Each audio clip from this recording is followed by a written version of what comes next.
Video को start करने से पहले मैं आप लोगों को बताना चाहूँगा कि आप लोग मेरे टेलीग्राम ग्रुप को ज्वाइन कर ले, ताकि अगर कभी ये चैनल यूट्यूब से गायब हो जाए तो मैं आपके लिए वहाँ पर एपिसोड डालता रहूँगा। Thank you. अध्याय 1, शिखर से पतन तक। परिचय। नक्श की कहानी का आरंभ। सूरत परिवार, जो वर्षों से अपनी सफलता और शोहरत के लिए प्रसिद्ध था, मुंबई के व्यापारिक जगत में एक ऐसा नाम था जिसे हर कोई जानता था। उनकी पहचान सिर्फ एक अमीर परिवार के तौर पर नहीं, बल्कि एक ऐसे वंश के रूप में थी जिसने अपनी मेहनत और दूरदर्शिता से अपना साम्राज्य खड़ा किया था।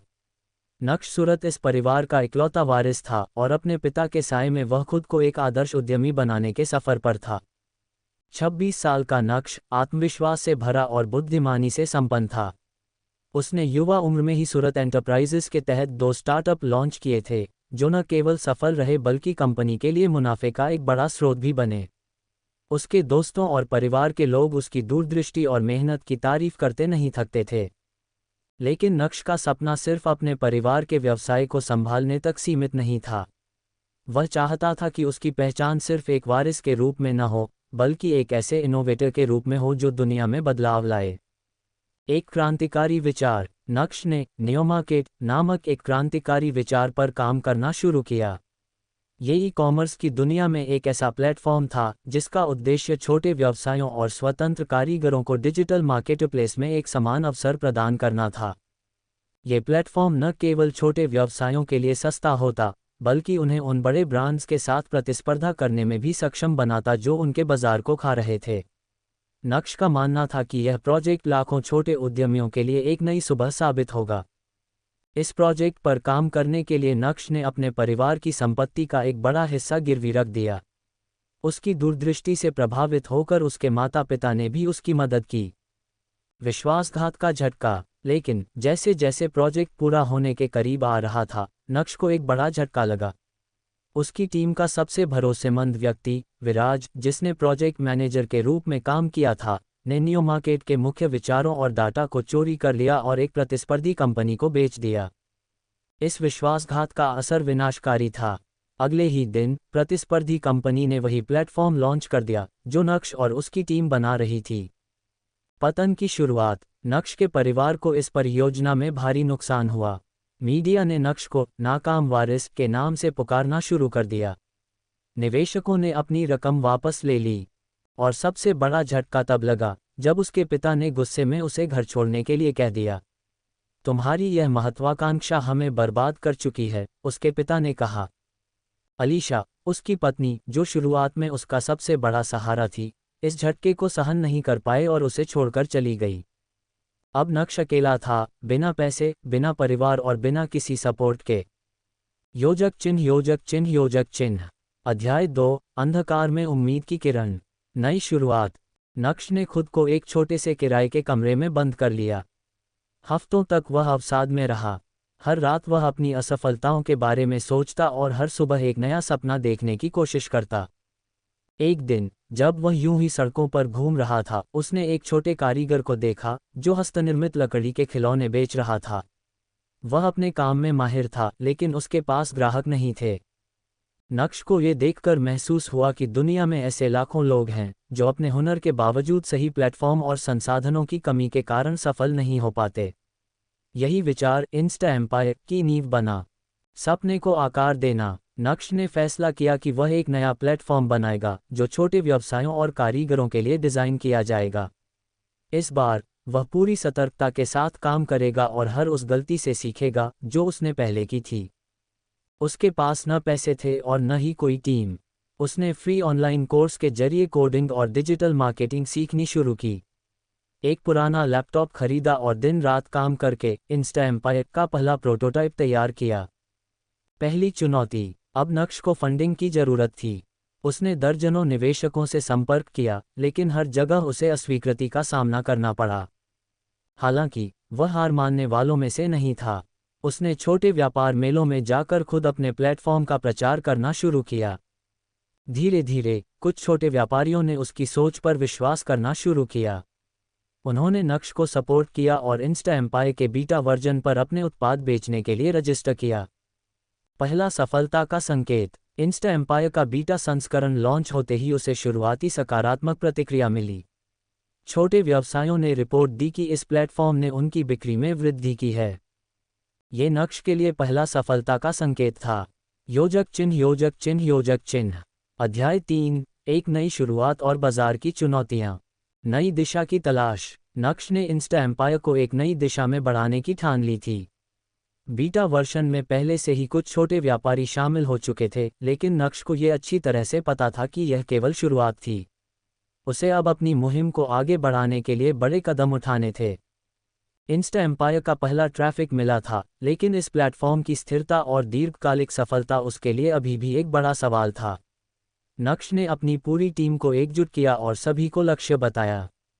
उन्होंने कहा, हमारा उद्देश्य सिर्फ एक प्लेटफॉर्म बनाना नहीं है, बल्कि एक ऐसा समाज बनाना है जहां हर छोटे व्यापारी और कारीगर को अपने उत्पाद को सही कीमत पर सही बाजार तक पहुंचाने का अवसर मिले। उनकी टीम में कुछ पुराने दोस्त थे, जैसे नितिन और पूनम, जिन्होंने अपने व्यक्तिगत अनुभव से ये सब काम किया था। नितिन का एक अच्छा नेटवर्क था और पूनम, जो एक डिज़ाइन एक्सपर्ट थी, इंस्टा एम्पायर को उपयोगकर्ताओं के लिए अधिक आकर्षक और सरल बनाने में मदद कर रही थी। विस्तार की दिशा। इंस्टा एम्पायर की शुरुआत छोटे स्तर से हुई थी, लेकिन अब नक्श का ध्यान इसे और बड़े स्तर पर फैलाने पर था। उन्होंने फैसला किया कि वह पहले अपनी मार्केटिंग रणनीतियों को मजबूत करेंगे। इस बार नक्श ने सिर्फ ऑनलाइन प्रचार नहीं किया, बल्कि विभिन्न शहरों में छोटे व्यापार मेलों और कार्यक्रमों का आयोजन भी किया। इंस्टा एम्पायर के प्रचार के लिए उन्होंने एक्सप्रेस मार्केटिंग चैलेंज नामक एक अभियान शुरू किया, जहां व्यापारी अपनी उत्पादों की कड़ी प्रतियोगिता में भाग ले सकते थे। हर विजेता को मुफ्त में प्रचार मिलेगा और इंस्टा एम्पायर पर अपने उत्पाद बेचने के लिए एक स्पेशल प्रोफाइल मिलेगा। इस अभियान ने छोटे व्यापारियों और कारीगरों को एक मंच दिया और इसके माध्यम से कई नए व्यापारी जुड़ गए। यह अभियान एक सफलता बन गया। इससे न केवल अधिक ग्राहकों को आकर्षित किया, बल्कि छोटे व्यापारियों की बिक्री में भी 40% तक की वृद्धि हुई। अब इंस्टा एम्पायर की पहचान एक ऐसे प्लेटफॉर्म के रूप में बन रही थी, जो छोटे उद्यमियों को उनकी मंजिल तक पहुंचाने में मदद कर रहा था। बड़ी कंपनियों से टक्कर। जैसे ही इंस्टा एम्पायर की लोकप्रियता बढ़ी, बड़ी कंपनियां भी इसे टारगेट करने लगीं। मैक्सट्रेड, एक प्रसिद्ध ई कॉमर्स कंपनी, ने नक्श को एक प्रस्ताव भेजा। उन्होंने नक्श से कहा, तुम्हारा प्लेटफॉर्म अच्छा है, लेकिन तुम बड़ी कंपनियों के साथ प्रतिस्पर्धा नहीं कर सकते। हम तुम्हें इस प्लेटफॉर्म को खरीदने के लिए एक बहुत बड़ी रकम देने को तैयार हैं। नक्श ने ये प्रस्ताव ठुकरा दिया। उनका मानना था कि इंस्टा एम्पायर का उद्देश्य केवल मुनाफा कमाना नहीं था, बल्कि वह अपने मिशन को पूरा करना चाहते थे। उन्होंने अपनी टीम से कहा, हम जो कर रहे हैं वह सिर्फ पैसे के लिए नहीं है। हम इन छोटे व्यवसायियों के लिए एक आवाज़ बनना चाहते हैं, जो बड़े प्लेटफार्मों द्वारा नज़रअंदाज किए जाते हैं। लेकिन मैक्सट्रेड के दबाव का सामना करते हुए नक्श को एक नया संकट आया। उन्होंने देखा कि कुछ छोटे व्यापारी, जो पहले इंस्टा एम्पायर पर थे, अब मैक्सट्रेड के प्लेटफॉर्म पर चले गए थे। ये व्यापारी सस्ते कमीशन और ज़्यादा प्रमोशन के लालच में आकर इंस्टा एम्पायर को छोड़ रहे थे। विश्वासघात का सामना। इंस्टा एम्पायर को एक बड़ा झटका तब लगा जब नक्श की सबसे भरोसेमंद टीम के सदस्य विराज, जो प्लेटफॉर्म की टेक्निकल टीम का प्रमुख था, अचानक इस्तीफा दे दिया। वह किसी कारणवश मैक्सट्रेड के साथ जुड़ चुका था और अब उनका काम इंस्टा एम्पायर की तकनीकी जानकारी को लीक करना था। नक्श के लिए यह विश्वासघात बड़ा झटका था। विराज को वह अपना दोस्त मानते थे, लेकिन अब वह उसे दुश्मन मानने लगे थे। नक्श के लिए यह एक कठिन समय था, लेकिन उसने हार मानने का नाम नहीं लिया। नए मोर्चे पर कदम। विराज के जाने के बाद नक्श ने अपनी टीम को एकजुट किया और यह ठान लिया कि अब कोई भी उन पर हावी नहीं हो सकता। उन्होंने अपनी तकनीकी टीम को फिर से मजबूत किया और नई सुरक्षा प्रणालियां लागू की, जिससे कोई भी व्यक्ति प्लेटफॉर्म की जानकारी को चोरी नहीं कर सकता था। नक्श ने इस बार अपनी रणनीतियां और भी अधिक कड़ी की। उन्होंने इंस्टा एम्पायर के लिए एक नया और शक्तिशाली AI driven business growth tool विकसित किया, जो छोटे व्यापारियों को उनके उत्पादों के लिए ग्राहक प्रोफाइल बनाने, उनके स्टॉक का सही प्रबंधन करने और उत्पाद को ऑनलाइन कैसे प्रमोट करें, इसके बारे में सुझाव देता था। ये टूल छोटा व्यापारियों को मजबूत और आत्मनिर्भर बनाता था। इस सुविधा का प्रचार करने के लिए नक्श ने एक बड़ा फ्री ट्रेनिंग प्रोग्राम शुरू किया, जहां छोटे व्यापारियों को डिजिटल मार्केटिंग, ई-कॉमर्स और तकनीकी सहायता के बारे में मुफ्त प्रशिक्षण दिया जाता था। इस कार्यक्रम में हजारों व्यापारी जुड़ गए और इंस्टा एम्पायर को और भी अधिक लोकप्रियता मिली। इंस्टा एम्पायर की उन्नति। अब नक्श की मेहनत रंग लाने लगी थी। इंस्टा एम्पायर का उपयोगकर्ता आधार तेजी से बढ़ने लगा था और छोटे व्यवसायियों के बीच इसका नाम और प्रतिष्ठा बढ़ गई थी। व्यापारियों को इंस्टा एम्पायर पर अपनी दुकान लगाने से न केवल सफलता मिल रही थी, बल्कि उन्होंने देखा कि उनके उत्पादों को अब सही मूल्य मिल रहे थे। नक्श ने लगातार यह सुनिश्चित किया कि मंच उपयोगकर्ताओं के लिए सुलभ और सुरक्षित रहे। उन्होंने उपयोगकर्ताओं के लिए एक नया वर्ड ऑफ माउथ प्रोग्राम भी शुरू किया, जिसमें ग्राहक और विक्रेता दोनों को एक दूसरे को रेफरल देने पर इनाम मिलता था। इसने इंस्टा एम्पायर के ग्राहकों के बीच एक नई ऊर्जा और जुड़ाव को जन्म दिया।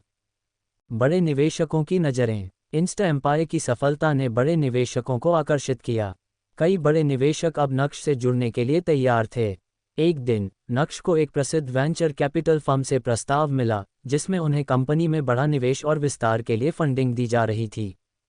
नक्श ने इस प्रस्ताव पर गंभीरता से विचार किया, लेकिन उसने तय किया कि वह इसे अपनी शर्तों पर स्वीकार करेगा। वह अब यह नहीं चाहता था कि किसी और की शर्तों पर काम करे। उसने ये सुनिश्चित किया कि जो भी निवेशक इंस्टा एम्पायर में पैसा लगाएंगे, वह इसे उसी दिशा में ले जाने के लिए काम करेंगे जो उसने तय की थी। योजक चिन्ह योजक चिन्ह योजक चिन्ह। अगला अध्याय, नया संघर्ष और बड़ी सफलता की ओर। अगले अध्याय में नक्श को और भी बड़े संघर्षों का सामना करना होगा। वह अब सिर्फ एक प्लेटफॉर्म नहीं चला रहा था, बल्कि वह एक ऐसी क्रांति की अगुवाई कर रहा था जो छोटे व्यवसायियों और कारीगरों की दुनिया बदलने वाली थी। अध्याय 4, नया संघर्ष, नई दिशा। सपनों का संघर्ष। इंस्टा एम्पायर अब एक स्थापित नाम बन चुका था, लेकिन नक्श के लिए ये यात्रा अब भी आसान नहीं थी। भले ही उन्होंने कई बड़ी बाधाओं को पार किया था, लेकिन अभी बहुत कुछ बाकी था। बाजार में प्रतिस्पर्धा बढ़ती जा रही थी और नक्श को अब अपनी टीम, रणनीतियों और अपने सपने की रक्षा के लिए हर कदम को सोच समझकर उठाना था। एक दिन नक्श अपने ऑफिस में बैठा था और अपनी आगामी रणनीति पर विचार कर रहा था। इंस्टा एम्पायर को अब और अधिक उन्नत बनाने की जरूरत थी, लेकिन उसके पास कोई स्पष्ट दिशा नहीं थी। इसके साथ ही उन्होंने महसूस किया कि वह अब अपने पुराने दोस्तों और परिवार से पूरी तरह से अलग हो गए थे। वह अक्सर अकेला महसूस करता था, क्योंकि उसने अपने निजी जीवन को हमेशा अपनी पेशेवर यात्रा के आगे रखा था। अलीशा का छोड़कर जाना, विराज का धोखा और परिवार से अलग होना, ये सभी घटनाएं उसे हमेशा याद आतीं। लेकिन अब वह इस सब को पीछे छोड़ चुका था और अपने मिशन पर ध्यान केंद्रित करने की कोशिश कर रहा था। बड़ी चुनौती, विक्रेता का विश्वास और ग्राहक का ध्यान। इंस्टा एम्पायर की सबसे बड़ी चुनौती अब ये थी कि कैसे वह अपनी सेवाओं को और भी बेहतर बना सके ताकि विक्रेता और ग्राहक दोनों संतुष्ट रहें। एक दिन उसे पता चला कि कुछ व्यापारी फिर से अपने उत्पाद को अन्य प्लेटफार्मों पर भी बेचना शुरू कर चुके थे। उन्होंने पाया कि इंस्टा एम्पायर के ग्राहक बेस में थोड़ी कमी आई थी। नक्श ने इस समस्या को समझते हुए अपनी टीम के साथ एक मीटिंग बुलाई। उन्होंने कहा, हमारे पास छोटे व्यवसायों को फ़ायदा पहुंचाने का एक और मौका है। हमें उन्हें समझाना होगा कि इंस्टा एम्पायर केवल एक बिक्री का प्लेटफॉर्म नहीं है, बल्कि यह उनका अपना ब्रांड बनाने का अवसर है। इस चुनौती से निपटने के लिए नक्श ने एक नई योजना बनाई। उसने ब्रांडिंग और मार्केटिंग हब शुरू किया, जिसमें व्यापारी अपनी ब्रांड पहचान, वेबसाइट और सोशल मीडिया प्रोफाइल बनाने में मदद पा सकते थे। इसके अलावा इंस्टा एम्पायर पर एक नया ब्लैक फ्राइडे सेल अभियान शुरू किया, जिससे व्यापारी एक साथ बड़ी छूट और प्रमोशन के लिए भाग ले सकें। इस योजना ने न केवल व्यापारी समुदाय को एकजुट किया, बल्कि इंस्टा एम्पायर को और भी ज़्यादा उपभोक्ताओं से जोड़ा। विक्रेताओं को यह एहसास हुआ कि इंस्टा एम्पायर उनके लिए एक भरोसेमंद साथी बन चुका है, जो उन्हें अपने उत्पाद की पहुंच बढ़ाने और ब्रांड बनाने के लिए समर्पित है। साहसिक कदम, अपनी टीम को फिर से ढालना। इंस्टा एम्पायर की सफलता अब एक महत्वपूर्ण मोड़ पर थी।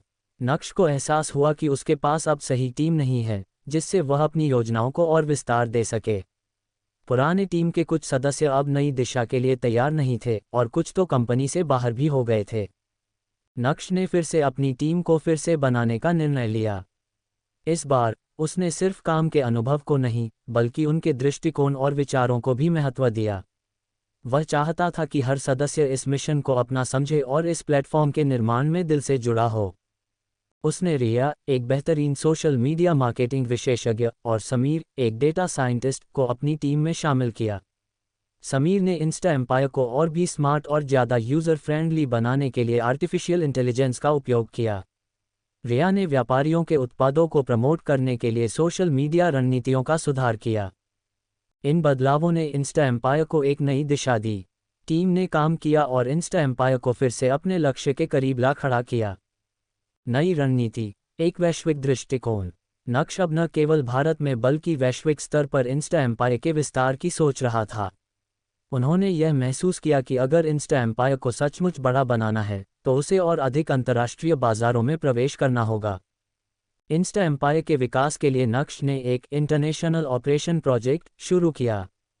उन्होंने यूरोप, दक्षिण पूर्व एशिया और मध्य पूर्व के देशों में विस्तार की योजना बनाई। इसके लिए उन्होंने विदेशी व्यापार मेलों में भाग लिया और विभिन्न अंतर्राष्ट्रीय निवेशकों से संपर्क किया। इस प्रक्रिया में एक और बड़ा मोड़ आया जब इंस्टा एम्पायर ने एक साझेदारी की पेशकश की।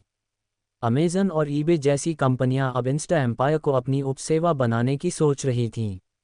उनके साथ मिलकर नक्श को यह विश्वास था कि वह इस मंच को वैश्विक स्तर पर फैलाने में सफल होगा।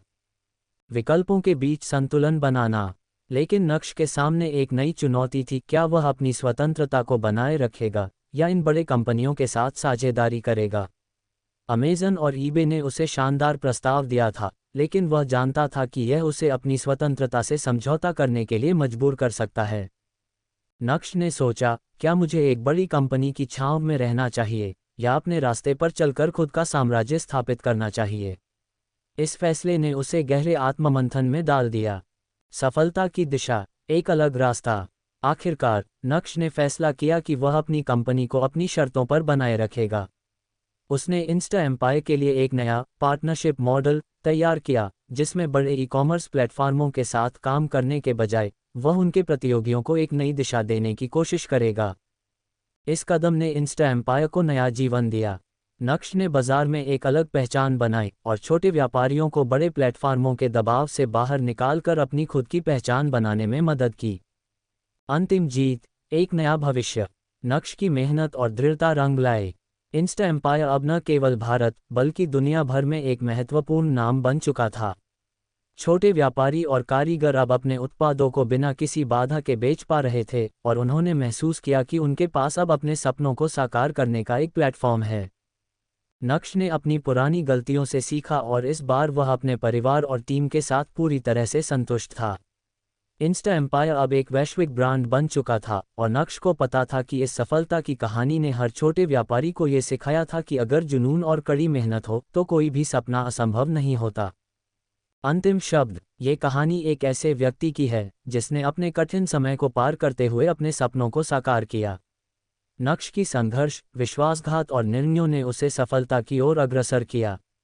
लेकिन सबसे महत्वपूर्ण ये था कि उसने ये यात्रा अकेले नहीं की, बल्कि एक समुदाय और टीम के साथ की। इंस्टा एम्पायर न केवल उसकी सफलता का प्रतीक था, बल्कि वह एक नए युग की शुरुआत थी, जहां छोटे व्यापारी और कारीगर अपनी पहचान बना सकते थे। यही वह कहानी है जो कभी खत्म नहीं होती। यह उन लोगों के लिए एक प्रेरणा है जो कठिन समय से गुजर रहे हैं और जो अपने सपनों को सच करने की राह पर हैं। योजक चिन्ह, योजक चिन्ह, योजक चिन्ह। आखिरी अध्याय में नक्श की यात्रा खत्म हो जाती है, लेकिन इसकी प्रेरणा और संदेश कभी खत्म नहीं होता।